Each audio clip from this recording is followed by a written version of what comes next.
Soy Antonio, soy software engineer en CaixaBank Tech y un poco más que agregar. Me apasiona bastante todo el tema del open source y todo este tema de LLMs, de inteligencia artificial.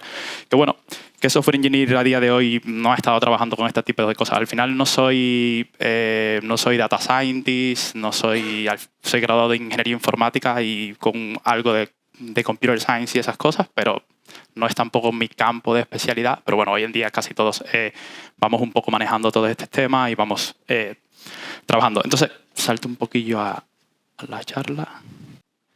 Pues la charla. La charla está basada en un paper de un PhD student del MIT, del Departamento de Ciencias de la Computación. ¿Vale?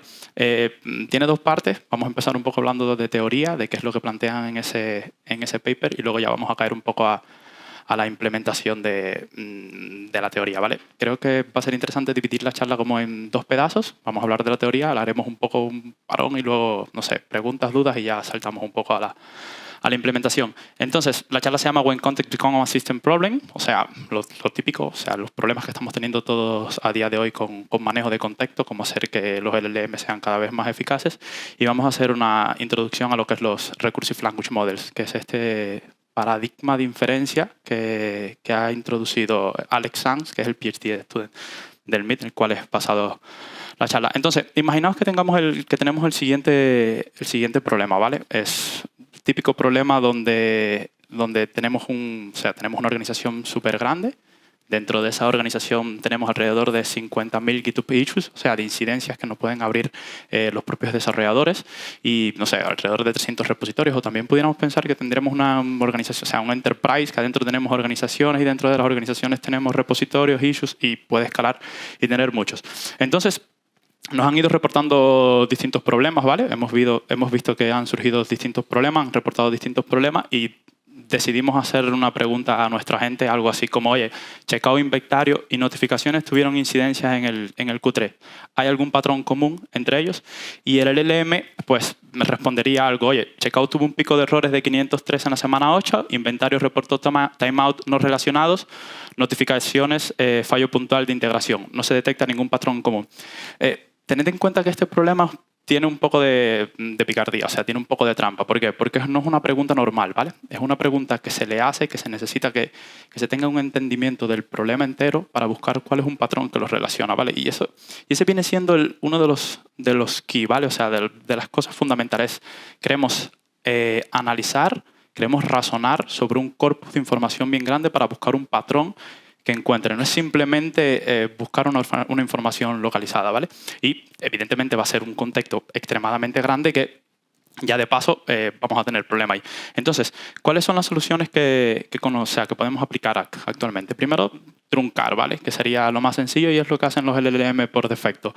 Truncamos, pero ya aquí tendríamos un problema, ¿vale? O sea, si truncamos y en la parte que truncamos está la información relevante, pues es algo que no resuelve nuestro problema, ¿vale? Tendríamos un problema. Al final, una de las cosas más importantes es que, de los problemas más grandes es que luego este tipo de respuestas, como las que vimos anteriormente, te pueden dar una sensación de falsa seguridad. O sea, puedes pensar de que realmente no hay una interrelación entre esos problemas cuando realmente sí pudiera haberlo. Entonces, otra de las soluciones que pudiéramos tener para abordar este problema, tal vez que sea una de las posibles soluciones, es el tema de RAG. RAG ahora mismo está muy de moda, ¿vale? De Retrieval Augmented Generation. Yo creo que es ahora el key fundamental y es lo que está de moda en todo el entorno enterprise, ¿vale? Para solucionar este problema.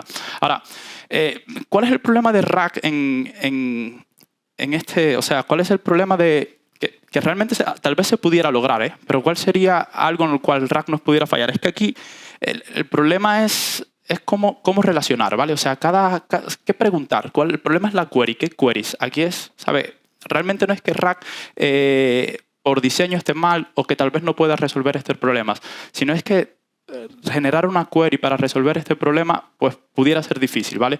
Pudiera ser un poco complicado porque ¿qué preguntas? ¿Vale? Es que no sabes qué preguntar todavía. Es que ni tú mismo sabes, necesitas algo que te ayude a relacionar, ¿vale? Y entonces con RAG pudiera ser un problema. Entonces, otra de las posibles soluciones que pudiera ser, bueno, utilizar los modelos de contexto grande, ¿vale? Los Long Context Model, como los de Gemini, que tenemos alrededor de no sé, 1 millón de tokens o algo así. Pero incluso aquí tenemos problemas, ¿vale? ¿Por qué? Porque el performance se degrada a medida que la longitud del contexto aumenta. Y esto es un fenómeno que está estudiado, ¿vale? Que se conoce como el context rot o la pudredumbre del contexto. De hecho, creo que la primera vez que vi de este fenómeno fue en un blog de Anthropic, donde ellos ya, Anthropic como siempre ahí dando buenos hints, al final con contextos pequeños el accuracy, o sea, la precisión del modelo es muy grande, pero a medida que el contexto va creciendo no tienes ni siquiera que llegar a traspasar ese límite de contexto, sino es que a medida que el contexto va creciendo ya se va degradando el performance. De hecho, también veía hace poco que aparte de tener context rot, los de Anthropic han dicho que tienen otra manera de nombrar aparte de context rot, que es context anxiety, o sea, de que los LLM tienen ansiedad también, ¿vale? O sea, tienen ansiedad de que los estudios que han realizado principalmente con Sonnet 4.5 dicen que, oye, que cuando Sonnet en Cloud Code ve que se está acercando al límite de contexto, ¿qué hace? Trata de sacar las tareas que está haciendo lo más rápido posible. En plan de, oye, se me está acabando el contexto, tengo que sacarlo rápido. Y eso es otro de los fenómenos, aparte del context rot, que afecta, ¿vale? Que afecta a la precisión. Al final aquí también es interesante saber de que hay problemas en los cuales uno necesita precisión, ¿vale? Hay problemas en los cuales uno necesita una precisión milimétrica, como por ejemplo en el caso de cores bancarios, en el caso de aplicaciones bancarias donde uno necesita buena precisión. Entonces, ¿qué pasa? O sea, ¿cuál es la brillante idea del MIT? Ahora, ¿qué pasa si tratamos el contexto como parte de un entorno en lugar de cargarlo todo en memoria? ¿Verdad? En lugar, así como la analogía del programador, ninguno de nosotros cuando vamos a, no sé, un fichero muy grande no lo cargamos directamente en memoria, ¿verdad? O sea, ¿por qué si no lo cargamos en memoria, por qué pasarle de golpe todo el contexto al LLM? Si al final podemos buscar bajo demanda, podemos hacer un grep, podemos hacer un filter, podemos inspeccionar todo lo que queramos en lugar de cargarlo todo, ¿vale? Ahora, también es interesante qué pasa cuando ni siquiera ese contexto cabe, o sea, cuando es algo extremadamente grande. Pues, ¿por qué no utilizar lo típico de dividir y vencerás? ¿Vale? Al final podemos dividir el problema en subproblemas y atacar esos problemas por separados. Recursividad de toda la vida, ¿vale? O sea, lo típico que nos enseñan en programación de, oye, podemos dividir ese problema, podemos atacarlo de maneras más sencillas.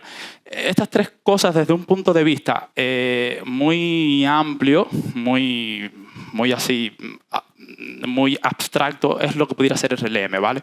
¿Por qué? Porque ahora vamos a ver a continuación las tres propiedades que definen un RLM. Estas son las tres propiedades que lo definen según el paper del MIT, ¿vale? Según la investigación de Alex Zhang, el PhD en Tude. Primero, symbolic handle to the prompt, ¿vale? El contexto nunca va a ser pasado al LLM, ¿vale? El contexto va a vivir en un entorno, ¿vale? Nunca va a ir dentro de las redes neuronales. Esto es muy importante y aquí también es interesante cómo se utiliza la palabra symbolic, ¿vale? Que no es simplemente de algo simbólico, ¿vale? Sino es que al final ese contexto va a ser tratado como un símbolo, ¿vale? Va a ser algo que va a poder interaccionar el LLM con él. Pero ahora, ¿dónde va a vivir ese contexto? Pues va a vivir en un Persistent Symbolic Programming Environment, ¿vale? O sea, va a vivir en un entorno simbólico de programación, pero que va a ser persistente. Ahora, si bien aquí es lo que se conoce como un Python REPL, ¿vale? Que va a persistir alrededor de todas esas iteraciones, REPL de las siglas read, eval, print and loop. Ahora, recuerdo que en la presentación pasada lo tenía como un Turing Complete Environment, ¿vale? Turing Complete Environment, el de la máquina de Turing, el que conocemos casi todos, es todo aquel entorno donde tú puedas tener if, donde puedas tener condicionales, donde puedas tener for. O sea, todos hemos trabajado con un REPL desde cierto punto de vista, ¿vale? Porque el shell de Python es un REPL, Node es un REPL, el shell de Node es un REPL, el tema de Java, el JShell también es un REPL.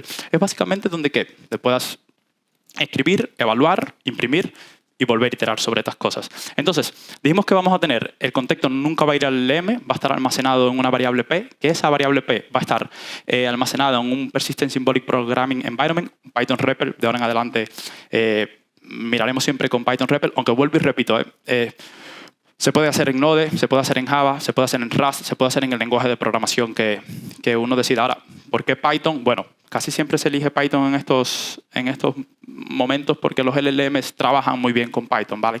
Están muy preentrenados para trabajar con Python y son muy buenos, incluso los más malos son muy buenos generando código Python. Entonces, luego viene la tercera propiedad, que es yo diría no, el propio Alex Zhang lo dice en su paper y en todas las conferencias yo creo que escuchen sobre RLM, lo van a decir, que la tercera propiedad, que es la más importante, que es la recursión simbólica, ¿vale? O sea, básicamente el LLM va a poder llamarse a él o a otros LLMs. Para ese problema grande que veíamos anteriormente, que dividimos en subproblemas, vamos a poder llamarnos al LLM o a sub-LLMs para resolver esos problemas. Ahora, ¿por qué es tan importante el tema de la recursión simbólica? Y volvemos a la misma de la palabra symbolic. Es que no va a ser una delegación de tareas, como los que estamos acostumbrados en ver en los agentes, sino es que va a ser una recursión simbólica que va a estar dentro de ese Python REPL. Va a ser la recursividad que conocemos todos de programación, ¿vale? Y esa recursividad simbólica va a ser lograda a través de ¿qué? A través de una función de Python que va a tener como argumento pues, el submodelo o el modelo padre y una serie de argumentos que queramos poner. Entonces, estas son las tres propiedades que definen a un RLM, ¿vale? Al final tengan en cuenta que esto es un paradigma, es una estrategia de inferencia, ¿vale? Son tres propiedades que se definen y a partir de esas tres propiedades uno puede implementar y dar rienda suelta a imaginación. Siempre y cuando se cumplan estas tres propiedades, pues puede ser un RLM. Más adelante seguiremos viendo sobre temas de recursión simbólica, de alguna diferencia de agentes y por qué es tan importante este patrón. Y yo creo que también es lo que hace brillar a RLM en sí, ¿vale? El tema de tener una recursión que se ejecute dentro de ese Persistent Symbolic Programming Environment, dentro de ese Python REPL, que te permita dividir el problema en subproblemas y te permita llamar al propio LLM o a sub-LLMs. Entonces, vamos a ver un poco de la arquitectura. Primero veremos la arquitectura estándar del tema de los LLM. ¿Vale? Esta es la arquitectura básicamente que nosotros conocemos, lo típico, ¿vale? Pasamos query context que se lo pasamos al LLM, el LLM hace su magia y luego obtenemos una respuesta final. Esto es lo que conocemos hoy en día y esto es lo que tiende usualmente a tener el fenómeno de context rot y de ansiedad, ¿vale? Entonces, ¿cuál es la arquitectura de RLM? La diferencia grande es la que comentaba anteriormente. El contexto nunca va a ir directamente al LLM, sino va a vivir dentro de ese Python REPL. La query va a ir al LLM y el LLM va a interactuar con ese Python REPL para inspeccionar el contexto. ¿Cómo lo va a inspeccionar? Por medio de código, ¿vale? El LLM va a generar código, ese código va a ejecutarse en ese Python REPL y ese Python REPL va a generar un standard output que será consumido por el LLM y así. Al final va a ser un ciclo iterativo, ¿vale? ¿Hasta qué? Hasta que se obtenga una respuesta final. Ahora, ese Python REPL no va a estar solo, ¿sabes? No va a ser algo vacío que está. Y tampoco, luego lo veremos más adelante, tampoco va a ser el Python REPL con todas las herramientas, ¿vale? Porque si no, luego podemos tener problemas de seguridad. Entonces, ¿qué va a tener ese Python REPL? O qué pudiera tener, ¿eh? Al final es lo de siempre. Se puede configurar, puedes hacer que tu RLM sea custom domain, o sea, que esté especializado para tu dominio. ¿Pero qué va a tener ese Python REPL? Va a tener el contexto, que es una de las cosas más importantes. Vas a tener una función LLM query, será llamado LLM query, que es la que va a lanzar la recursividad, ¿vale? Y luego podemos tener funciones como extract after, pick y la que queramos poner. Aquí es muy interesante el tema de que es un entorno programático, ¿eh? Podemos ponerle todas las funciones que queramos, ¿vale? ¿Qué funciones queremos? Podemos poner las que queramos. Ahora, siempre hay que pensar de que entre más funciones pongamos, entre más cosas pongamos, más puedes tener un overhead cognition del LLM y provocar que no vaya del todo bien. Entonces, a grandes rasgos, esta es la arquitectura de un RLM, ¿vale? Ahora, hemos visto hasta ahora cómo funciona el padre, el RLM Orchestrator, pero cómo funciona esto de la recursividad, ¿vale? Imaginaos que cuando llame el LLM Query, que también es un punto interesante, como dije anteriormente, no solamente puedes llamarte a ti mismo, o sea, no se puede llamar, solamente no puede llamarse al propio LLM, es que también puedes llamar a otros LLM. Pensad que podéis tener un LLM grande como GPT-5.2 como orquestador, como el LLM root, y luego puedes tener un Qwen o puedes tener LLMs más baratos que puedan ser llamados a través de recursividad para resolver esos problemas pequeñitos. Entonces, el tema de la recursividad, ¿cómo sería? Bueno, exactamente desde cierto punto de vista igual que el padre, ¿vale? El subquery va a ser pasado a ese LLM, el subcontext va a ser pasado a ese REPL environment, el LLM va a generar código para interactuar con ese subcontext, el REPL va a dar un standard output, ese bucle iterativo va a continuar, vas a obtener un subresultado y luego cuando obtengas esos 2 subresultados o 3 o n subresultados, pues se van a mergear, se van a pasar al mpadre y así va a continuar el ciclo iterativo. Esta slide es un poco más densa, pero es como ocurre el loop iterativo. Al final de la charla veremos un ejemplo que creo que se explica un poco mejor, ¿vale? Pero aquí básicamente es el ejemplo de que tienes un system prompt, el Python LLM genera código que es ejecutado en ese Python REPL, luego vuelves con una respuesta, luego vas guardando todo el tema de la historia, vas guardando la historia. ¿Por qué? Porque el LLM puede generar código que no compile, o que esté mal, o que tenga algún error. Luego ese error vuelve al REPL, al final es un ciclo iterativo, él corrige el error. De hecho, también es interesante de que no solamente tienes que esperar que ocurra un error, ¿vale? De que tengas un error de sintaxis, sino es que también el LLM puede decidir estrategias donde él use un assert de Python para saber. Creo que había uno de los problemas más interesantes antes de venir que estaba probando, era que yo le decía al LM, oye, yo quiero el típico problema de las frutas, que te genere 50 frutas y que luego esas 50 frutas te cuente las R's de cada fruta y te genere un diccionario. Es el ejemplo que vamos a ver. Es interesante ver cómo la generación de frutas, yo lo obligo a que sea por el LLM, pero yo pudiera decir que esa generación de frutas sea a través de código, ¿vale? Y luego también tener un assert de, oye, saber si me genera 50 o 48 o 49, ¿vale? Frutas. Entonces, esto a grandes rasgos es cómo funciona el loop iterativo. Lo veremos a más detalles en el ejemplo de código. ¿Vale? Entonces, vamos a volver de nuevo un poco atrás el tema de la recursividad simbólica, ¿vale? Que yo creo que es un punto muy interesante y sé que al final siempre surge la pregunta y va a surgir, y de hecho es uno de los debates más grandes que hay en Twitter ahora mismo o en X sobre, oye, esto no es un agente. O sea, esto me suena que al final es muy similar a un agente, ¿vale? Aquí también es interesante de que al final los agentes que hacen es, o sea, ellos verbalizan las tareas, ¿vale? Al final tú tienes subagentes también, ¿no? Tú verbalizas las tareas y al final llamas una tool, llamas a otra gente y así sucesivamente. La diferencia con RLM es que no verbalizas, al final tú generas código. Yo puedo tener un for con un chunk y luego esos chunks voy a ir llamando a la función el LLM query que me va a crear una subllamada a ese LLM. Creo que se ve más claro en esta próxima diapositiva, que es, recordaos el ejemplo anterior, ¿vale? Donde teníamos, o sea, el ejemplo de la charla, donde teníamos muchos repositorios, teníamos muchos issues y el LLM tenía que procesar, ¿vale? Ahora, ¿cómo sería esto con un agente? Básicamente, en el agente clásico, bueno, o hasta ahora, porque luego lo veremos también al final de la charla, es que la gente de Anthropic han liberado un post donde hablan de este tipo de cosas que también están muy interesantes. Pero lo normal es que tú vas delegando en subagentes, oye, dame el issue, dame el issue, dame el issue, dame el issue, hasta que tengas 200 issues. Luego vas a tener un problema de compactación, ¿vale? Cuando ya excedas ese contexto de que tengas demasiada información, tendrás que compactar. Y ahí que puede pasar que puedes perder información. Ahora, ¿cuál es la diferencia con un RLM? Y aunque parezca sutil, es muy interesante. Es recursividad simbólica, ¿vale? Y es lo más interesante, es que tú vas a tener un for que vas a iterar sobre todos esos chunks. Cada chunk al final va a vivir dentro del RLM con un contexto limpio, ¿vale? Que es la parte de cuando veis R es igual al LM query. Yo lanzo ahí un subcal con el chunk y con la query. Al final, todos los findings los voy a ir metiendo dentro del arreglo finding. Y luego al final, cuando tenga esos findings, que van a estar acumulados dentro del REPL, va a ser interpretado por otra subcal. Y ese resultado va a volver al LLM. Pero al final, el contexto nunca va a desbordar el LLM. ¿Por qué? Porque la interacción con el contexto siempre va a ejecutar en ese Python REPL. Al final, una de las cosas interesantes en este paper y que se reitera mucho tanto en la comunidad, en Twitter, en el MIT, con los papers que se han hecho, es que con RLM puedes casi manejar contexto infinito.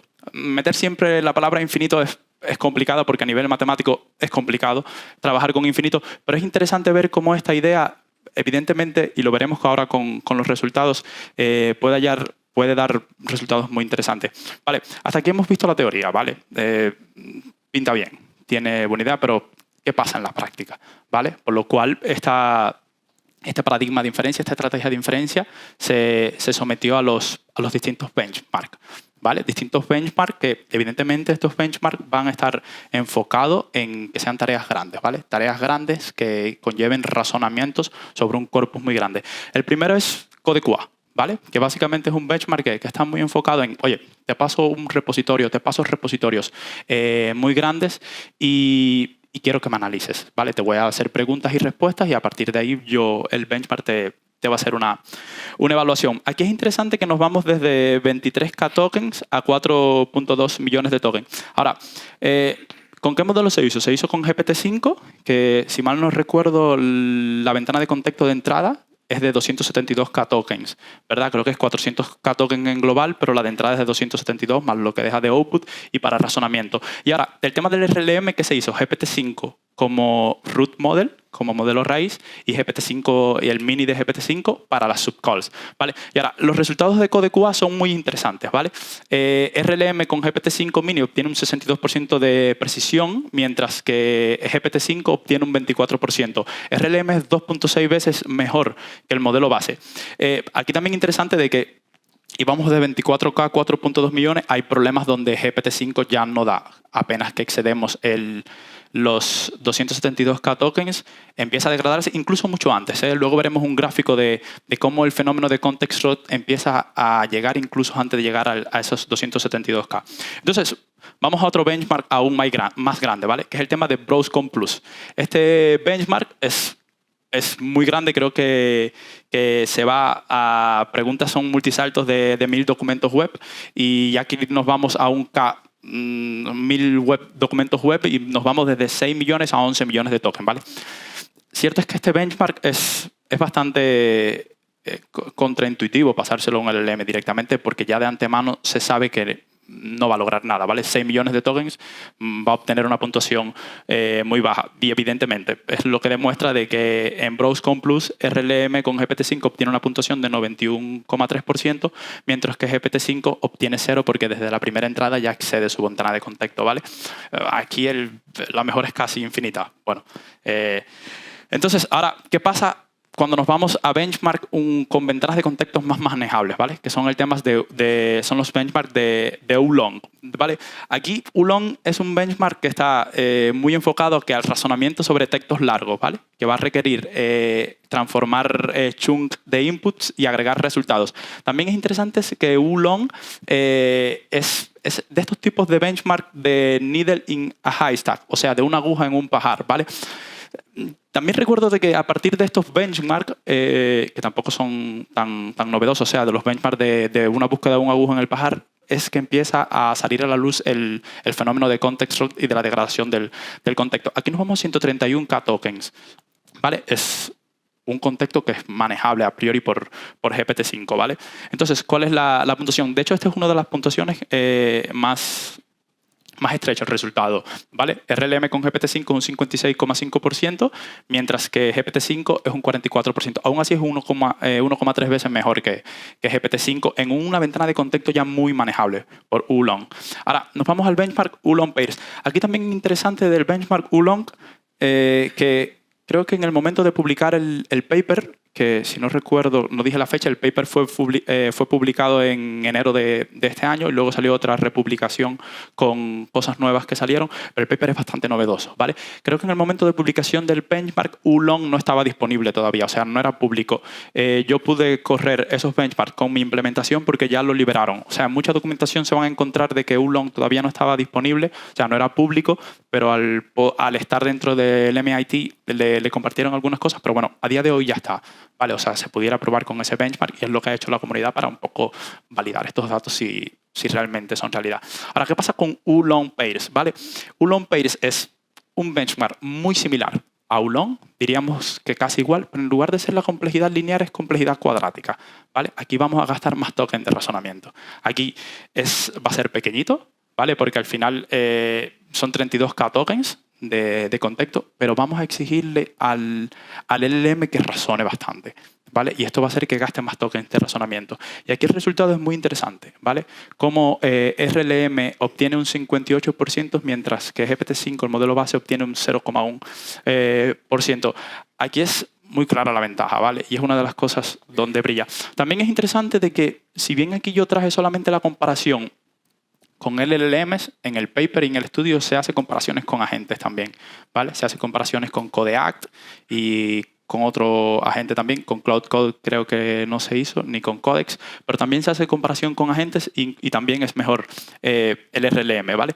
Entonces, también es interesante de que hemos hablado de performance, o sea, de qué tan mejor es uno que otro, pero también es interesante saber de precios, ¿vale? Porque aquí tenemos un loop iterativo que voy a hacer llamadas al LLM, voy a hacer llamada API y voy a subir el costo, ¿vale? Mientras que con uno solo yo hago una sola llamada, con el otro voy a hacer más llamadas APIs y evidentemente eso se va a sentir en el costo, ¿vale?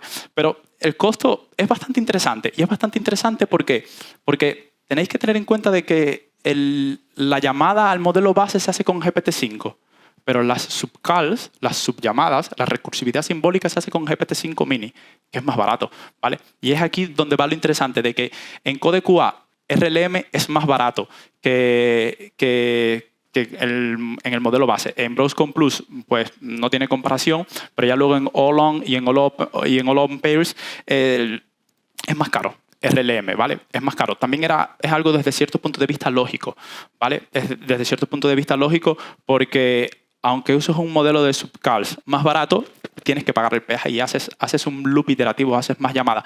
Aquí también es interesante de que si bien se usan modelos grandes, luego también se puede pensar que ¿por qué no hacer esas subcalls, hacerlo a modelos de free, hacerlo a modelos gratis, o luego tener algo que te determine qué modelo gratis quieres usar? Pero bueno, en todo caso son cosas que hay para explorar. Entonces, este era el gráfico que os quería mostrar y era el gráfico que muestra la degradación del performance mientras crece el contexto.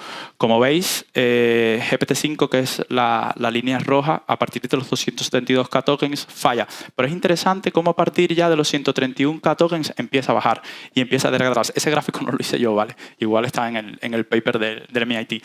Luego, lo interesante también es cómo RLM con GPT-5 se mantiene muy estable, ¿vale? Se degrada muy poco. Y esta es una de las cosas y de las ideas más interesantes que hay. Ahora, hace creo que 2 o 3 meses, o sea, RLM bien, es un scaffolding, es un harness por encima del LM. Hay que ayudar al LLM, evidentemente hay que pasarle un system prompt para decirle, oye, tienes esta función, puedes hacer subllamadas, vas a interactuar con un Python REPL, pero han ido un paso más allá, ¿vale? Y los chicos del MIT han sacado RLM Qwen 3.8b, ¿vale? Que es el primer LLM fine-tuneado nativamente para operar con RLM, ¿vale? Es que es interesante ya este punto, ¿vale? Ya el RLM no solamente es un scaffolding, es un harness para el LLM, sino es que puede ser algo utilizado para entrenar a los LLM y que sean mejores. Es interesante cómo al final se entrena RLM Qwen 3.8b con 1000 trayectorias de Qwen 3 Coder 480b. Y es muy interesante el punto de que cuando ya tienes un modelo preentrenado para trabajar con RLM, mejora un 28,3% y lo vamos a ver en estos gráficos que se ven a continuación. Se hacen los mismos benchmarks con Qwen 3.8b, el amarillo es RLM y luego el azul es el RLM fine-tuneado. Y como podéis ver en todos los benchmarks, Qwen 3, RLM con Qwen 3 le gana al modelo base, pero ya con el modelo fine-tuneado mejora aún. También aquí es interesante de que si comparáis estos números con la gráfica anterior, veis que Qwen 3 8b saca una puntuación más mala que GPT-5. ¿Por qué? Porque el resultado de RLM también depende de qué tan bueno es el LLM para generar código, ¿vale? Los frontiers LLM, dígase los de Anthropic, los de Google o los de OpenAI, son muy buenos para generar código, ¿vale? Y son van muy bien. Ahora, modelos más pequeñitos, modelos más discretos, les cuesta. Aunque hace poco estaba viendo una charla que una de las líneas de investigación que tiene ese laboratorio que se llama Oasis dentro del MIT, donde está Alex Zhang, una de sus líneas de investigación es demostrar cómo modelos pequeños, de 8B, modelos muy pequeñitos, preentrenados con RLM, son capaces de superar a modelos grandes. Es un trabajo muy interesante que no han publicado nada ahora, pero tiene buena pinta. Tiene buena pinta. Entonces, cuando salió RLM, pues todo esto ha sido un boom en la comunidad, ¿vale? empresas como Prime Intellect, que son sota en unos cuantos aspectos en cuanto al LLM, lo han llamado como el paradigma del 2026. Top Voices de la parte de Machine Learning, de la parte de IA, los chicos de Google que están muy bien y están haciendo muchas investigaciones con respecto a esto, lo han llamado y lo han tildado como un paradigma muy interesante. Luego al final de la presentación también veremos que eso salió hace como, diría 1 o 2 semanas, hace muy poco tiempo, que ya los de Anthropic también validan ciertas cosas. O sea, de que ya no solamente está cayendo en teoría, de que ya no solamente está cayendo en buenos benchmarks, sino es que ya está llamando la atención de grandes empresas que están empezando a aplicarlo. Y hasta aquí la parte teórica. ¿Vale? Hasta aquí la parte de qué es lo que es RLM y era donde quería un poco, si teníais alguna duda, alguna pregunta, lo que sea, para luego pasar un poco más. ¿Sí?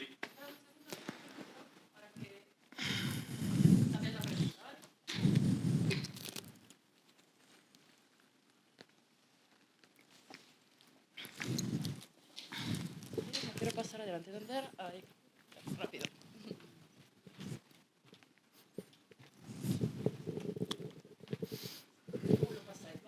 Vale.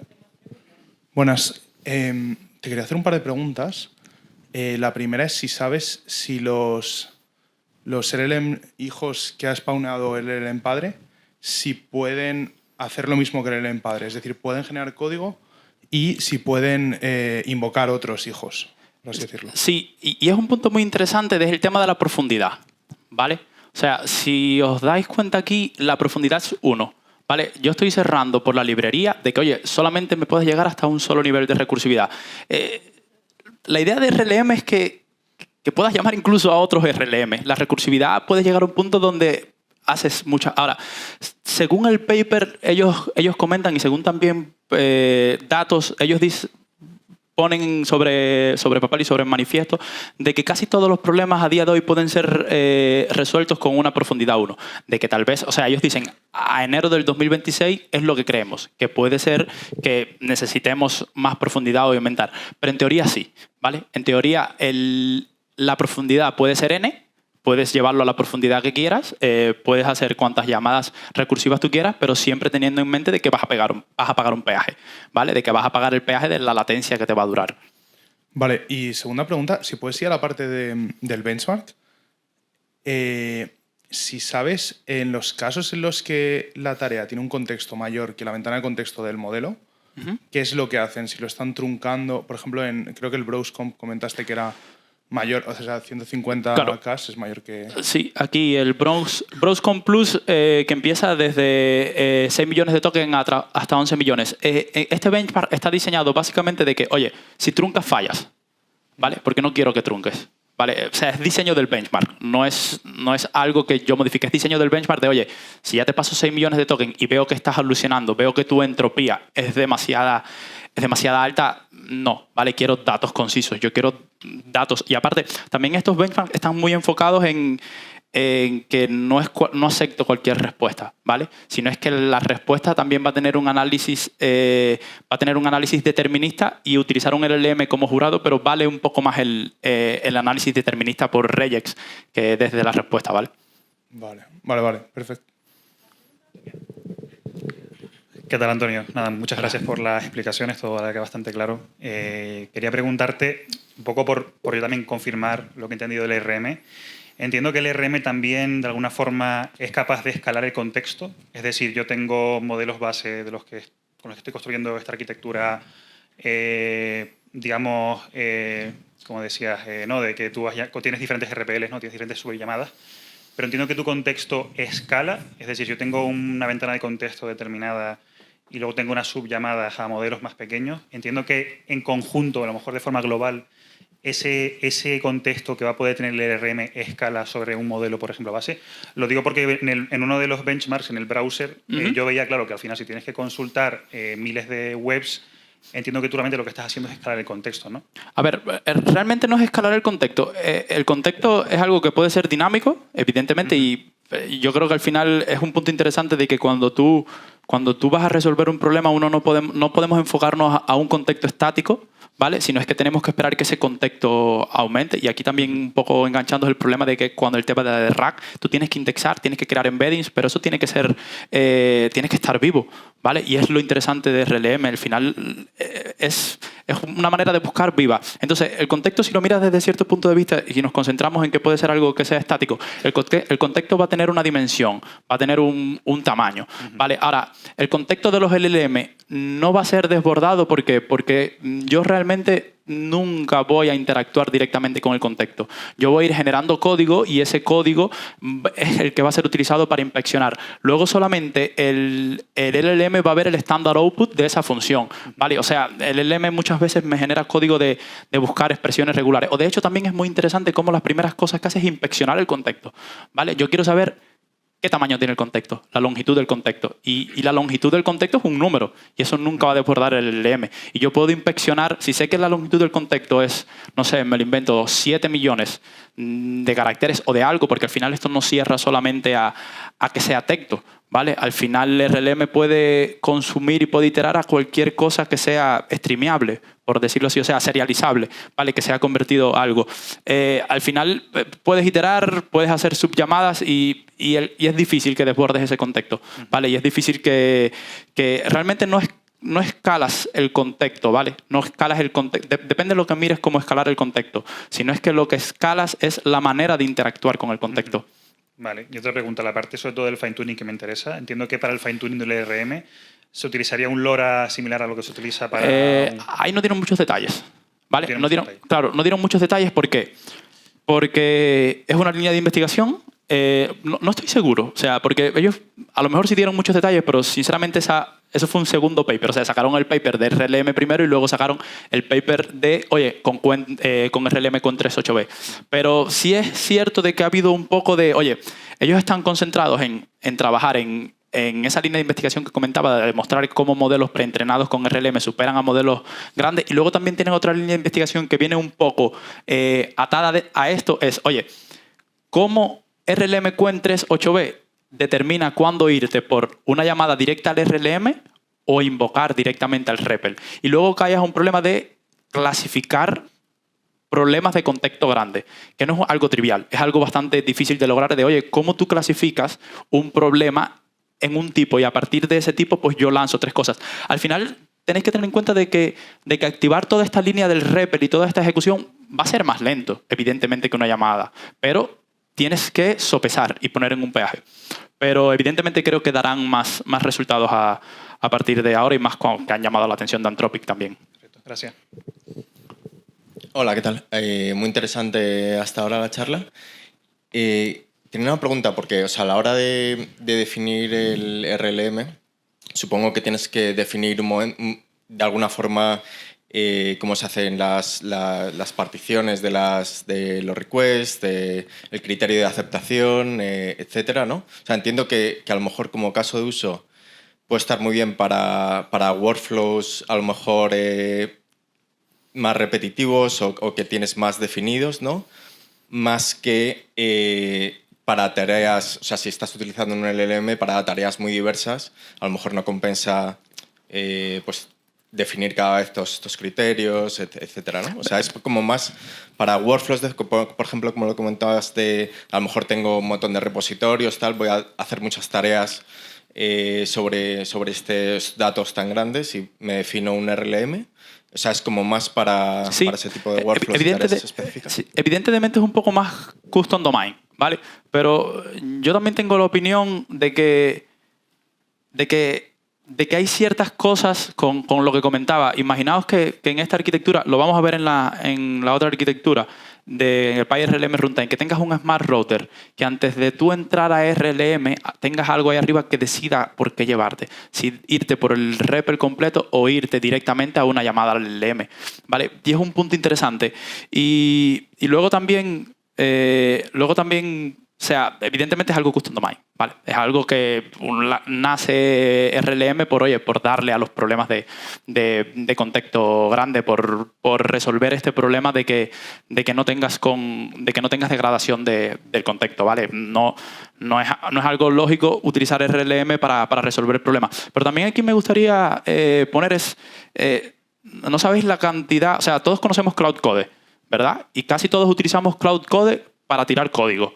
Pero os sorprendería la cantidad de personas que están utilizando Cloud Code para cosas que no son tirar código, ¿vale? ¿Por qué? Porque al final Cloud Code no deja de tener desde cierto punto de vista un Python REPL y tener una iteración, ¿vale? Él crea código, lo ejecuta, con ese código puede buscar, si el código falla, vuelve y así.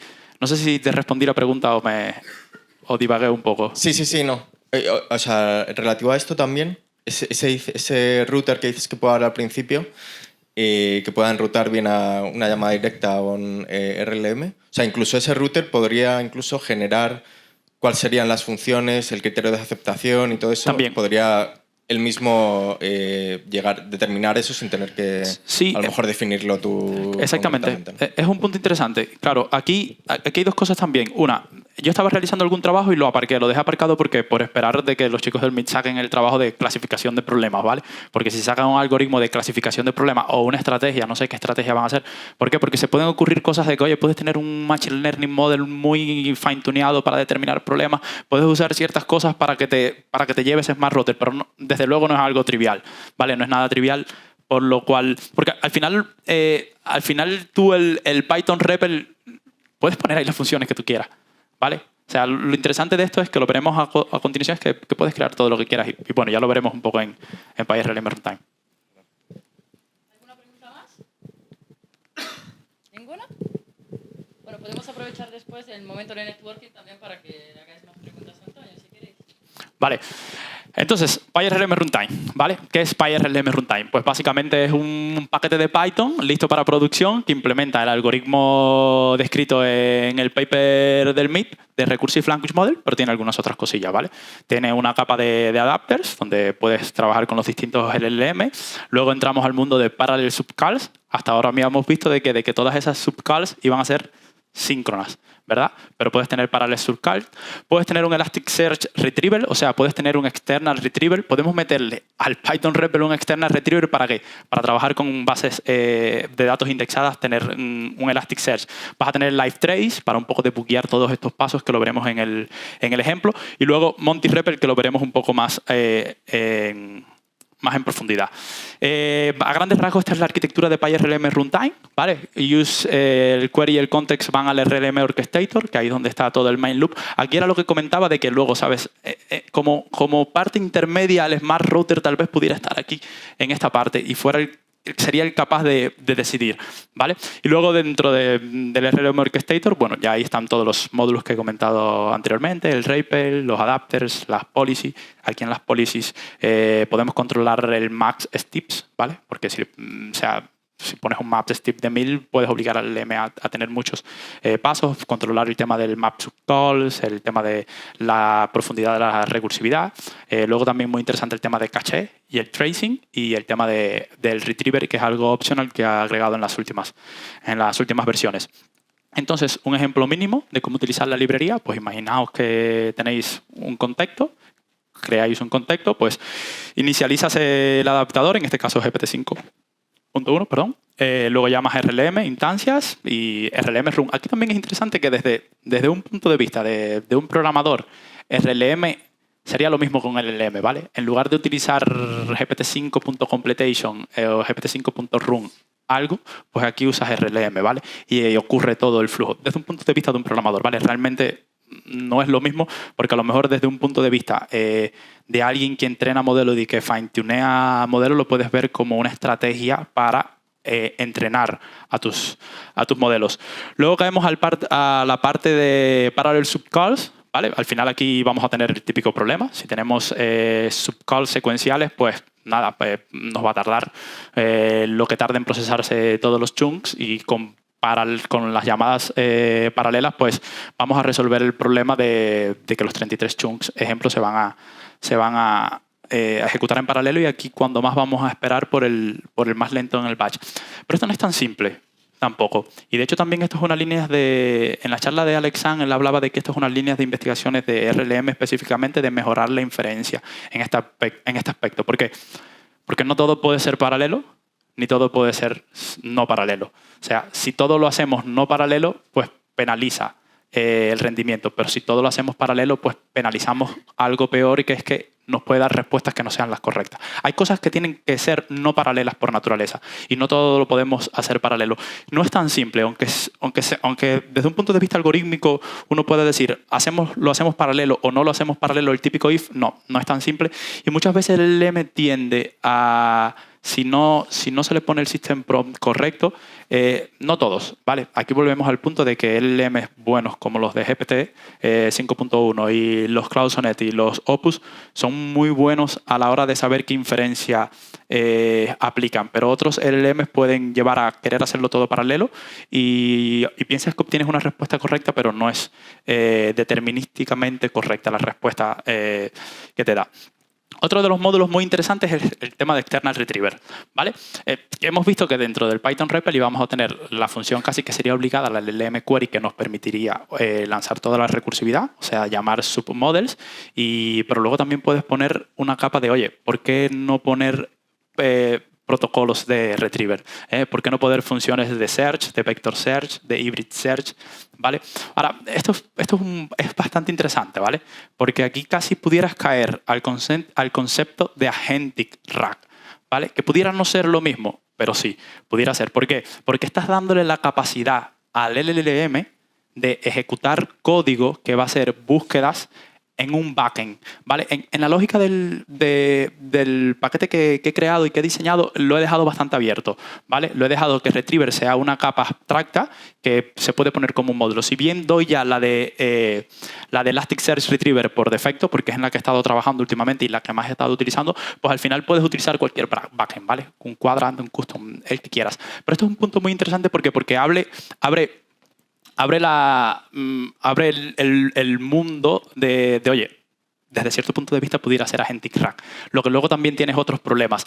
Creo que vi una charla hace poco donde estaban también trabajando con esto, o no recuerdo si fue en Twitter también. Creo que había unos... para el tema de GPU, los lenguajes de programación para programar GPU son lenguajes de programación muy complicados, ¿vale? Al estilo PL1 y todos estos lenguajes de muy bajo nivel y, bueno, COBOL son lenguajes muy complicados y los LLM no son muy buenos, ¿vale? Generando este tipo de lenguaje, por lo cual es que una solución que pudiera ser RAG, ¿vale? Le meto RAG a mi LLM, me es capaz de dar información cuando yo le haga preguntas, ¿vale? Y luego creo que esos chicos eran los del laboratorio de Stanford o algo así, que estaban trabajando con RAG, sale lo de RLM y dicen, ¿por qué no tenemos una arquitectura similar como esta? Le damos al LLM la capacidad de hacer búsquedas vectoriales y luego creo que desde un punto de vista empírico habían visto de que utilizar RLM puro con búsquedas normales era más eficiente que dar este punto de vista del Elasticsearch Retrieval. Yo desde luego estoy haciendo pruebas y hasta ahora pago un peaje que es la latencia que haces con hacer request a red, ¿vale? También depende. Tienes que confiar en que el indexado y que lo que hayas vectorizado y que la base de datos sea buena también. Pero hasta ahora estoy ahí. No me decanto, pero sí es cierto de que no es tan grande la diferencia. Es muy interesante cómo con un Python REPL y con un RLM puro puedes lograr resultados muy similares a los de tener un External Retriever, que básicamente con un External Retriever eres capaz de escalar a billones de datos, ¿vale? Porque una base de datos indexada es muy, muy poderosa.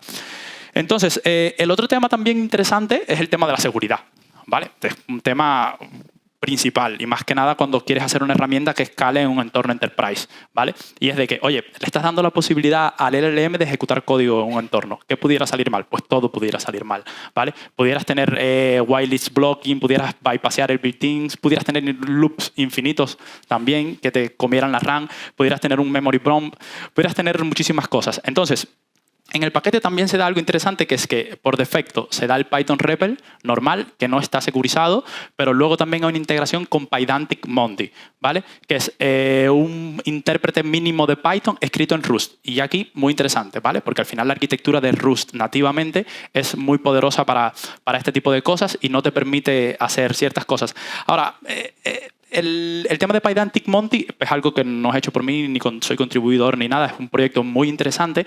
¿Por qué? Porque es un REPL de Python diseñado específicamente para el trabajo con el LLM. Los chicos de Pydantic están haciendo ahí un trabajo fenomenal, ¿eh? Está muy interesante la idea. Si bien todavía está en fase de desarrollo, es una fase beta, pues pinta pues pinta muy bien. ¿Qué teníamos antes? Antes teníamos sandboxes vía built-ins, escape de sandboxes vía built-ins, era vulnerable, Monty REPL no, y estas distintas cosas que a día de hoy ya no tenemos. Ahora, lo interesante de Pydantic, Monty, es que no es algo que tengas un block list. O sea, lo típico, al final era algo que yo estaba analizando desde que, bueno, ¿para qué necesito Pydantic Monty si al final yo pudiera tener un allow list o un block list y bloquear ciertas cosas? Pero es que lo que te da el Monty REPL y Pydantic Monty es que por naturaleza nace siendo seguro, ¿vale? No es algo que se le hayan bloqueado ciertas cosas. Y aparte, lo de Rust es muy interesante. Ahora, aquí surge la otra duda. Es que fue la primera prueba que se me ocurrió y que se le pudiera ocurrir a cualquiera. Es que algo hay que pagar. El peaje de seguridad hay que pagarlo. Y es que, evidentemente, Pydantic Monty va a ser más lento que un REPL de Python, aún siendo escrito en Rust. Pero es interesante cómo con el microbenchmark que he creado y que está puesto en el paquete de GitHub, es como que sí, Pydantic Monty es más lento que el RLM normal. Pero ¿cuál es el problema? Que esa lentitud se diluye un poco en el ciclo de REPL y en las llamadas LLM. Tenéis que tener en cuenta que al final lo que más tiempo pierde esto es la latencia de cuando tú le haces una pregunta al LLM o cuando el LLM necesita generar código y él pierde tiempo. Y al final el resultado es que cuando termina todo el ciclo no es tan grande la diferencia. Por lo cual vale la pena.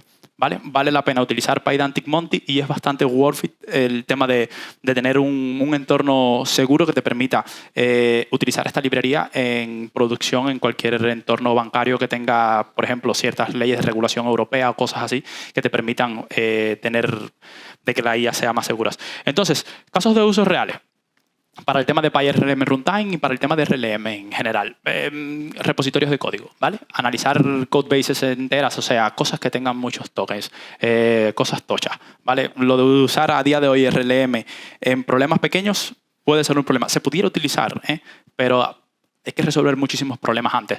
El tema de Deep Research, hacer análisis profundo, hacer análisis de documentos sobre corpus muy grandes. Es muy interesante cómo con RLM pudieras iterar por miles de documentos y luego también el tema de Large Corpus Retrievers, irnos a millones de documentos con Elasticsearch o ese tipo de cosas y lo que se llama Agentic RAG desde cierto punto de vista. Entonces, ¿cuándo usarlo y cuándo no usarlo? Nada, es algo bastante obvio, ¿vale? Y también se pudiera utilizar lo de, oye, usa RLM cuando truncas, ¿eh? Si truncas ya ahí empiezas a tener un problema y es bastante difícil. También llega el punto de RAG, de cuándo utilizarlo sobre RAG. En las pruebas que he estado realizando muchas veces también hay problemas en los cuales RAG no da la talla, ¿vale? No da la talla por eso, como el problema principal es de que al final tú pides chunks, pero ¿cuántos chunks pides? ¿Vale? Y confías mucho en eso de pedir información, mientras que RLM puede ir iterando y si no lo encuentras sigo buscando y sigo buscando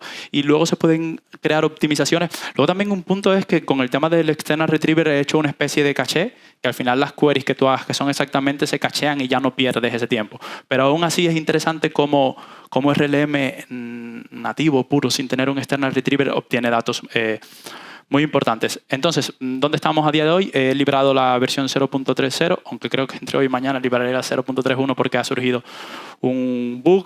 Hay Monty REPL para el subcalc, Conversation History, Elasticsearch Retrieval. ¿Y qué sería lo siguiente? Pues lo que comentábamos.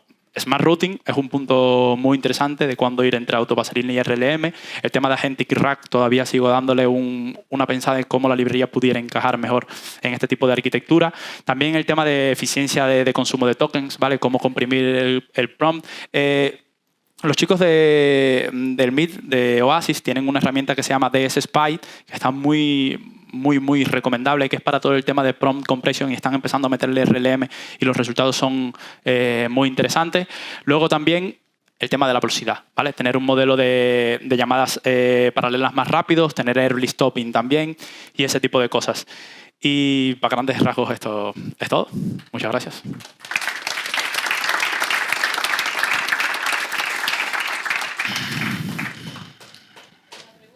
Bueno, muchas gracias por la presentación, lo primero de todo. Y nada, simplemente había escuchado hace poco sobre Programmatic Tool Calling, ¿no? Entonces no sabía cómo encajaba o no RLMs con este nuevo paradigma, ¿no? Porque quiero decir, en cierto sentido, están escribiendo código, ¿no? Cuando para razonar y para demás. Entonces, no sé si están muy separados o no.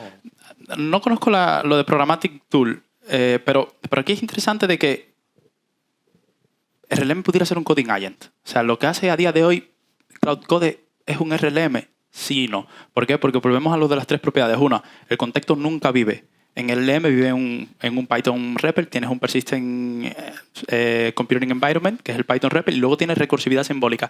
El problema es que la había dejado como la última, una de las... Es esto, ¿eh? O sea, aquí he puesto varios agentes, ¿vale? Y podéis ver que hay algunos que no cumplen ciertas propiedades, ¿vale? Ciertas propiedades de que al final el tema de no tener symbolic handle de prompt, persistent programming, symbolic programming, el tema de no tener recursión simbólica, aunque aquí también ya hay que cambiar cosas, ¿eh? Porque, bueno, primero, no sé si respondí tu pregunta. Sí, bueno.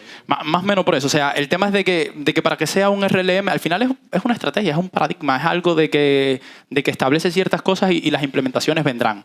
¿Vale? Y vendrán, y aparte de esta diapositiva, lo último que quería enseñar era esto, lo del blog de Anthropic, ¿vale? Que básicamente ha sonado mucho lo de Mythos, lo del proyecto este del sub-LLM que va a ser algo de locos, y luego también ha salido esto, de que es el tema de desacoplar el cerebro de las manos, ¿vale? Es un artículo que ha resonado mucho, ¿por qué? Porque va a haber un cambio de paradigma en cómo el scaffolding, el harness, va a trabajar con esa nueva familia de LLMs. Y es muy interesante ya de cómo el Pair Work Has Explored, ese Has Explored es un link al paper del MIP, donde ya ellos están diciendo de que van a utilizar esta técnica, ¿vale? De que al final es lo mismo, o sea, no van a hacerlo con la misma arquitectura de utilizar un Python REPL, pero el contexto ya no va a vivir dentro del LLM, o sea, no va a vivir dentro de ese harness, sino es que se han dado cuenta de que tienen que ponerlo en un entorno externo para que el harness o el LLM pueda interactuar con él. Y es muy interesante ya cómo estas empresas están empezando a adoptar este patrón y a reconocerlo como que es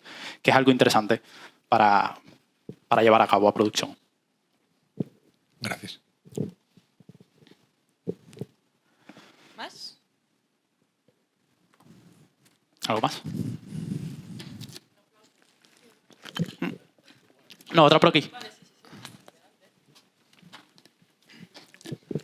Sí, yo tenía una pregunta relacionada con el tratamiento propio del contexto. O sea, se va acumulando esta acumulación, ¿dónde ocurre realmente? O sea, si esto tiene sistemas que te soporten terabytes, petabytes, o ya tienes que pasar a estrategia de ir a una base de datos como Elasticsearch. Y la otra es si aplica estrategias de compactación, compresión, de duplicación, ese tipo de... Sí, claro, aquí es interesante. Hablamos de contexto, ¿dónde va a estar? En el Python REPL. Ahora, ¿es infinito el Python REPL? No. ¿Cuál es la ventana de contexto del Python REPL?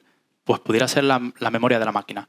O sea, depende del tamaño que tenga esa infraestructura, que debería ser muy grande, ¿vale? Y ahora, el punto es que sí, vas a tener un histórico. Al final, el Python REPL no es un Python REPL normal, sino es que va a persistir sobre iteraciones. Y ahí tú vas a tener un histórico y vas a tener una variable, por así decirlo, puedes utilizar la estructura de datos que más conveniencia te dé para almacenar todo ese histórico, porque el código puede fallar. O sea, el LM puede generar un código, se ejecuta en ese Python REPL, y luego ese Python REPL tiene un error y luego vuelve al LM y el LM genera. Pero todo ese histórico va a ir dentro del Python REPL almacenado en una variable a la cual el LM va a tener acceso para inspeccionarla. Incluso lo falla, o sea que podría volver Sí, a fallar. exactamente, pudiera haber fallado. De hecho, lo que quería era enseñar el ejemplo práctico que se me había olvidado y era para ver la interacción. Eso se me había olvidado, pero lo vemos ahora un momentín. Muchas gracias. Sí, si no hay más preguntas. No sé si hay más preguntas. Básicamente, esta es una llamada, ¿vale? O sea, el problema es, evidentemente se le pasa un system prompt, ¿vale? De que dice, oye, tú nunca has interactuado con este REPL environment o su contexto, tu siguiente acción debería ser mirarla otra vez y y un poco interactuar con él. Y el query que se le pasa es, oye, genérame el nombre exacto de 50 frutas llamando al mQuery. Vale, aquí es un poco obligando a que él me haga una subllamada, porque por defecto evidentemente no la va a hacer. Y una vez que lo tengas, puedan ver las 50 unique fruit names, parsea el resultado dentro de Python list. Luego es también interesante aquí como esto se está obligando, pero al final esas cosas pudieran vivir desde cierto punto de vista dentro desde el system prompt, ¿vale? Y luego obtiene, la idea al final del problema es, oye, genérame un listado de frutas y ese listado de frutas cuéntame la cantidad de Rs que hay. Aquí es interesante que es como, una de las cosas más interesantes que tiene este paradigma es lo que puedes hacer cuando mezclas la lógica difusa de un LLM, o sea, la naturaleza probabilística que tiene un LLM con un entorno de programación verificable que le da la posibilidad de verificar, es algo que brilla. Porque aquí es interesante qué es lo que hace. Miren la estrategia que utiliza el LLM. Primero, el raw fruits, o sea, la generación de frutas va a ser delegada a una subcal, ¿vale? Pero luego, ¿qué yo voy a hacer? Va a rellenar esto es código generado por el propio LLM, lo que sale en código, ¿vale? Vas a rellenar una lista con esa respuesta que tenga del raw fruits, pero luego vas a ejecutar código Python para asegurarse si la longitud es de 50, ¿vale? Ahora, ¿qué ha pasado? Cuando yo utilicé, creo que, no recuerdo cuál LM, pero era uno de los de Quen, que no es muy bueno, ¿qué pasa? Si él genera un arreglo de 40 frutas, va a fallar, ¿vale? Y va a saltar el assert. Y ese assert, ¿qué va a hacer? Va a ir de nuevo al LM y le va a decir al LM, el LM que me ha generado 48 frutas. Y entonces él va a seguir afinando el código y va a ir mejorando. Luego, imprime, este Python código es lo que output, luego va a venir la generación de subcals, genera las 50 frutas, luego viene la ejecución del código, ¿vale? Del step, con el prompt, generación de frutas, el arreglo, ya ha creado el arreglo, hace el assert, el step 3, ve que están las 50 frutas, y ya el step 4, ¿cuál sería si todo está bien? Pues nada, construir el diccionario, pero todo se construye con código, ¿eh? Ya el tema de tener esta lógica difusa, esta naturaleza probabilística de que da buenas respuestas, pero puede que no, ya aquí se empieza a delimitar, ¿vale? ¿Por qué? Porque tienes un entorno que controla. Y al final, la última llamada, pues, es esto, ¿sabes? Que nada, que genera el arreglo. Pero es muy interesante la idea, y es muy interesante también lo de cuántas personas están utilizando Cloud Code para resolver problemas de este tipo que no tienen que ver con código. Y ya está, ahora sí que sí. Gracias.